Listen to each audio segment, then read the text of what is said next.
Баршаңызға сәлем. Бүгінгі видеоблогта қазақтың ұлттық тағамдарының бірі әсіп жасаудың жолымен бөлісетін боламын. Әсіптің құрамына керек ингредиенттің барлығын описанияда толық қалдыратын боламын. Ал қазір ең алдымен осы қойдың өкпе бауырын және де іш майын, шектерін барлығын осылай жуып тазалап аламыз. Одан кейін өкпе мен жаңағы бауырды, іш майды барлығын бір рет бұрқ еткізіп қайнатып аламыз. Мұнда менде барлығы бір қайнап шыққан, осылай барлығын кішірек етіп бөлшектеп турап шықтым.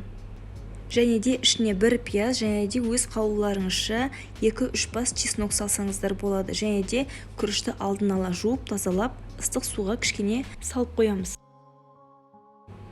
Барлығын жақсылап тұрып, осылай ет тартқыштан өткізіп алатын боламыз. Мінекей мен барлығын өткізіп жатырмын. Көріп тұрғандарыңыздай барлығын бір келкі етіп өткізіп алдым.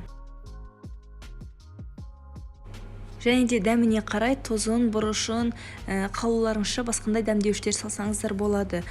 Осылай барлығын тартып болғаннан кейін күрішін саламыз, тоз, бұрышын. Мен кішкене азда паприка қостым, қызыл бұрыш салдым.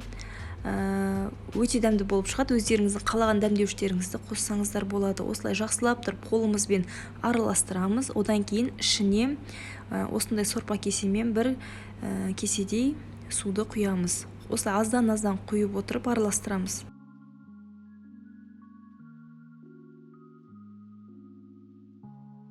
Суды міндетті түрде құюды ұмытып кетпеңіздер.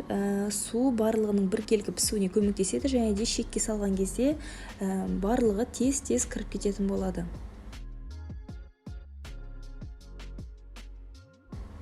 Сумен араластырған кезде міне осындай болып шығады. Енді оны шектерге орналастырамыз. Осылай қойдың тоқ шегін менде осылай барлығын салып шықтым. Барлығын нығыздап, осылай әдемілеп орналастырып шықтым. Осылай барлығын дайындап алдым. Одан кейін жіптерді, ортасын бөлетін жіптерді дайындап алсаңыздар болады алдын ала. Одан кейін барлығын дәл видеодағыдай етіп, жіптермен осылай бөліп байлап шығатын боламыз. Бір жерінен байлағанда 2 рет байласаңыз, сонда пісірген кезде өзіңізге ыңғайлы етіп кесіп алып шетінен пісіресіздер. Керегін осылай пісіріп алды, қалған бөлігін мұздатқышқа салып қойдым. Мінекей осылай байлаңыздар, сонда кесіп алғанға ыңғайлы болады. Бұл әсіптерді ас ретінде қолдансаңыздар да болады, немесе жай ғана үйде өзімізге кешкі ас ретінде, түскі ас ретінде осылай қасына қандай да бір пюремен жесеңіздер өте дәмді болады. Менің каналыма тіркелуді ұмытпаңыздар. Менің арнамда бұдан да басқа қызықты рецепттер бар. Мен сіздерді өз арнамда күтетін боламын. Келесі видеода кездескенше сау болыңыздар.